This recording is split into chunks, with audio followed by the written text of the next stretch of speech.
बाहरी कज़ाकों यानी पायरेट्स की एक आंख पर कपड़ा क्यों होता था, और लोग फिल्मों में देखते तो ये समझते हैं कि ये विलन और हीरो का स्टाइल है।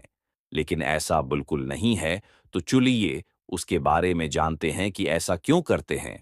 बहरी कज़ाक अपनी एक आंख को कपड़े के टुकड़े के साथ ढांप कर रखते थे, यानी आई पैच।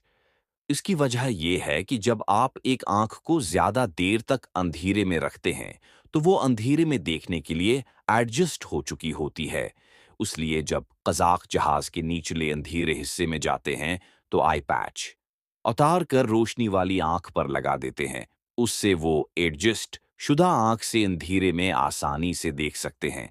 और जब जहाज के ऊपर वाले हिस्से में आते हैं, तो आई पैच दोबारा निचले हिस्से के लिए मुंतखब की गई आंख पर शिफ्ट कर देते हैं, और दूसरी आंख जो रोशनी में देखने की आदी थी, उसे ऊपर वाले हिस्से के लिए इस्तेमाल करते।